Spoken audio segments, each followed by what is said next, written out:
فرزند سرسپرده ملت تاجیک لطفالله بزرگزاده که در دفاع میهن جانبازی کرده است، نه جنگ را بلکه پیروزی مردم و شادمانی خانواده‌اش را به جان می‌خواست.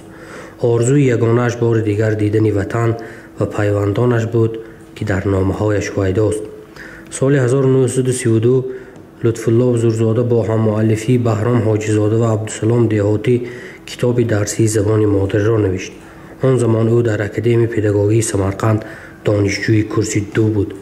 3 سال پیش از این، یعنی سال 1929 که در زادگاهش شهر اصفهان آموزگاری میکرد، پیس زهرا را انشا کرده در هفته‌نامه فرغانه نو انتشار داده بود.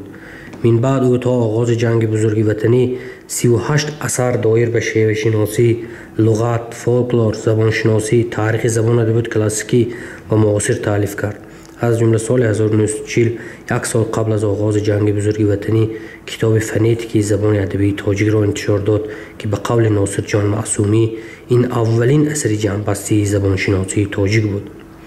بزرگزاده 28 ساله الکی چون پژوهشگر پرکار نام برآورده بود.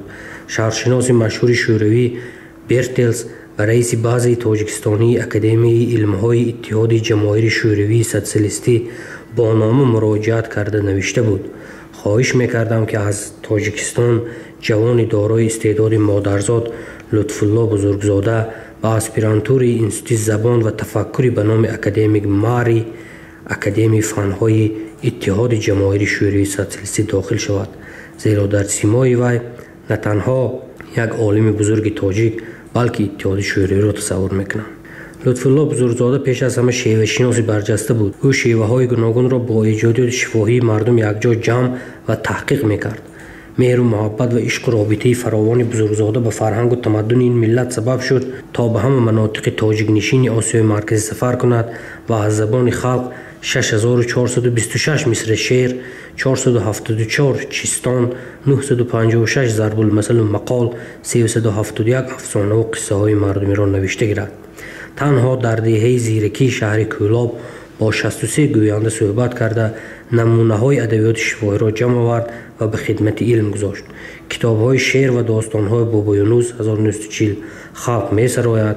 انعکاس شورش واسع در فولکلور نمونه عالی آثار مردمی را فرا می گرفتند.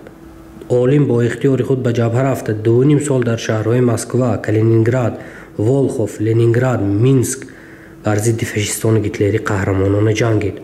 و از اولین ها بود که به دفاع میهن برخواست خامه را به تیر و تیغ عوض کرد. آخرین جمله‌ای که در خانه‌اش در شهر دوشنبه به کاغذی که نوشته بود این است: تا بازدید عزیزان من. آن زمان اهل خانواده‌اش در شهر اصفهان بودند. برای درک صمیمیت لطفالله بزرگزاده به میهن و خانواده‌اش چند جمله از نامه‌هایش کافی است. نامه‌ها بار دیگر مهر تصدیق می‌زنند که جنگ روح و روان صاحب دلان را بیشتر می‌کاهاند. به همسرش 7 فوریه سال 1943 از میدان جنگ نوشته است: اگر دشواری کشید، هر چیزی که راست می آید فروشید. از لباسهای من یگان تاش را برای خاطر نگاه دارید کفایه، دیگرش را فروشید، بچه ها گرسنه نمانند. چند روز پیشتر از مرگ می نویسد: در جنگ همه نمی میرند، مردن نمی خواهم. تاجیکستان و شمایان را باز دیدن می خواهم. به این امیدی کلان دارم. در این جمله های 3 نقطه دار و خطابی چقدر درد و آرمان نهفته است، چقدر بیرحم و جرار بودن جنگ و جنگجویان روشن شده است.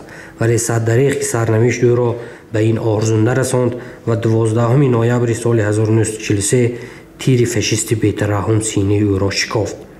تیر و تفنگ سرد و بیرو، دشمن خونسرد و قتال چه داند که کی را کشت. اما ملت تاجیک برغم ناعدالتی اغیار یاد و نام بزرگان فدایی‌اش را هرگز به فراموشی نمی‌دهد و بعد از 80 سال لطفالله بزرگزاده یاد می شود، نه آن فاشیستانی گمنامی بدنیت.